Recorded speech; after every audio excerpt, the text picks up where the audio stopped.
Hi, my name is Mara Linsky-Deegan, and I'm the Associate Curator and Registrar here at the Charles H. McNider Art Museum in Mason City, Iowa. And today I'm going to talk a little bit about what you can do while you're in a museum. So the first thing we're going to talk about is touching. A lot of people come into the museum and they don't quite know what can I touch and what can't I touch. A lot of times, especially if you come in with your mom or dad, they tell you, don't touch anything. And that's a good rule to follow for the most part. But there are some exceptions, and our museum has that, and some other museums might have it too. But the good thing is, most museums will label what you can touch and what you can't touch pretty big or pretty obviously. So you can look at this piece right here. This piece is a piece that we got from Mark Saijan, who is an artist. We have a piece by him in our collection, and people really like to try to touch him because they want to know what he feels like. So we talked to the artist, Mark Saijan, and we said, look, all these people are trying to touch your piece of artwork, and we don't necessarily want them to touch that piece. Can you send us a small piece of material that's similar to the artwork so that people could touch it? And he said, okay, and he was so generous, and he sent us this cool face. And guess what? We're allowed to touch it. It even has a sign right here that says, please touch. And there's a sign right here too that talks about how you can touch this piece so that you can feel what that sculpture feels like without actually touching that sculpture. Now people ask all the time, how come I can't touch that sculpture? I'm just gonna touch it really lightly, just a little bit, not too hard. I'll be really careful. The reason is, a lot of museums, including ours, have quite a few people that come in every day.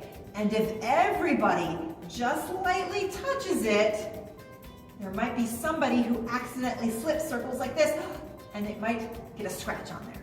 And then if there's one scratch, oh, there might be another scratch, and another, and there would be a little bit of damage to the piece. The other reason, which we've been talking a lot about this time in the last couple weeks, is washing your hands and how dirty your hands are. Now, if you go and wash your hands right now, the way you're supposed to, for 20 seconds with soap and water, and get it all rinsed off, and use the paper towel to turn off the water and do that, you still have natural oils on your hands. That's a good thing. That keeps your hands from being really dry. My hands are a little bit dry right now, but they're not very dry, because if they get very dry, they start to crack, right? So if you have natural oils on your hands, even if you wash them really well, after about 2 or 3 minutes, they're gonna come back there. And if you just touch even kind of lightly, a little bit of that oil is gonna go on to the piece you touched. Again, if you have a lot of people coming in and every single person just touches lightly and leaves just a little bit of oil, after a while, there's gonna be a lot of oil. And there's one other thing. You and I might be awesome and really wash our hands the way we're supposed to, but not everybody does that. And let's say somebody has brownies on their hands. They just ate a brownie, they come into the museum, and they have chocolate and fudge on their hands, and they forget to wash it, and they think, oh, other people have touched it, I'm just gonna touch a little bit. Well, now there's brownie on there. So we wanna make sure that we don't touch anything unless it tells us, please touch, or it has a sign next to it saying that you can touch, just like we have with this piece, and also some of our other interactives like our puppet theater that tells you can touch.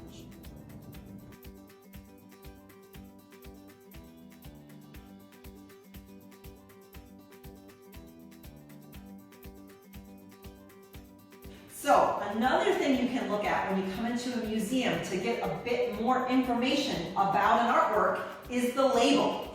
Some people think, oh, I can read a label, it's pretty easy. There's the artist right there, it says John Page. And then right underneath it, it says Golden R3. That tells you some information about this piece. But labels can tell you even more information.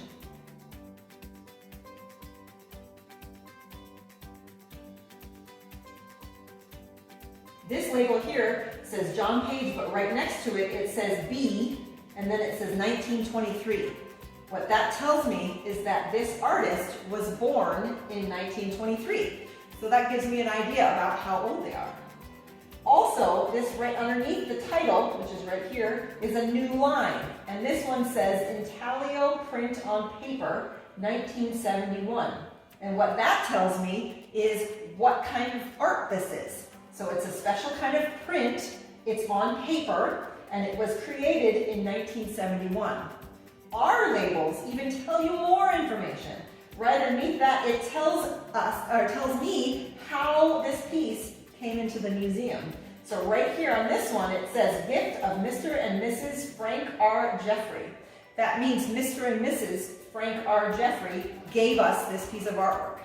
And then the last piece of information right here says a number. And that's a special number that we use here at the museum, and most museums use a special number to tell you exactly all the information you need to know about this artwork. And what I mean by that is that special number is the only number that is assigned to this artwork.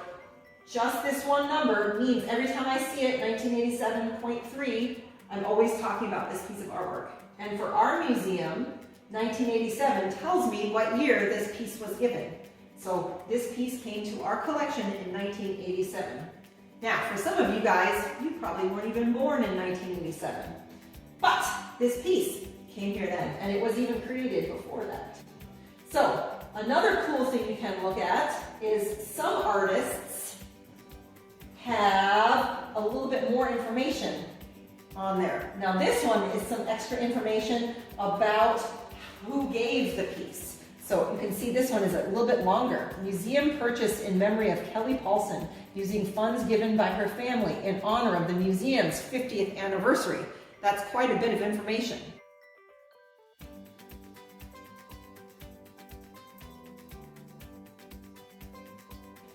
Some other labels have information that we use a very fancy word, didactic.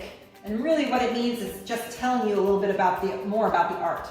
So this group right here, this whole couple paragraphs, tells actually a little bit more about the artist and the piece of art itself. Also, I want to point out in this one, the name of the artist, Romeo Bearden, and then right next to it are two dates. And that is 1911 through 1988. That is the dates that the artist was born and the date the artist died. So that tells us a little bit about when that artist lived.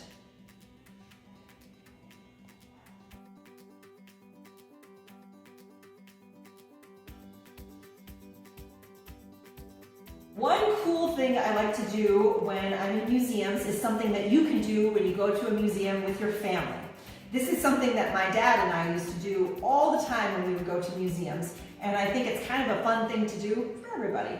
So what we would do is we'd stand in a gallery, or we'd slowly walk around and we'd look at every single piece that was in that one small gallery. Not the whole museum, just that one little space. So this is kind of a smaller gallery here, and we have pieces on paper, all kinds of works on paper.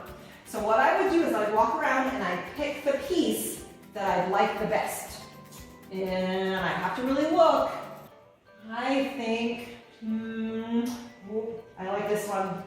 So then I would go and look at it and I'd say, this is the piece I like the best. And then everybody in my family or everybody I came to the museum would also walk slowly around, look, pick the piece they like the best, and they'd show the piece they like the best, and then they tell you why. One of the reasons I like this is because I think it's really cool how they did the whole piece of artwork with just one color, red. So everything in the artwork is red, but it shows kind of a lot. They have shadows, they have different colors in there, even though red is the only color they actually use. I think that's pretty cool. Also, I like it because it's suckers, and I really like suckers. The lollipops are very yummy. So that's another reason I like this piece.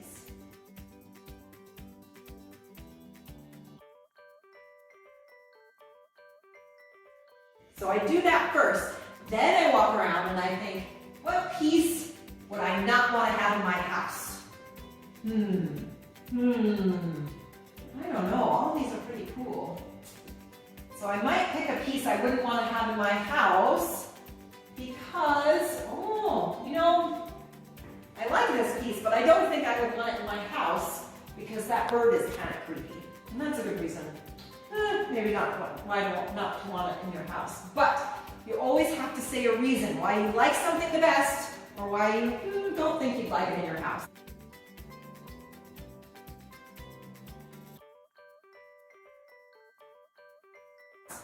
we have a piece right over here. I'm gonna walk over and point to it. When we do this with tour groups, a lot of times people say they don't want this in their house. The number one reason is not the way it looks. A lot of people think it's a pretty cool piece of artwork. They say, you know what, I don't like tomato soup, so I wouldn't want that in my house. And that's an okay reason not to want a piece of artwork in your house. So that's a great thing to do the next time you go to a museum, is think about the piece you like the best and the piece you would not want in your house.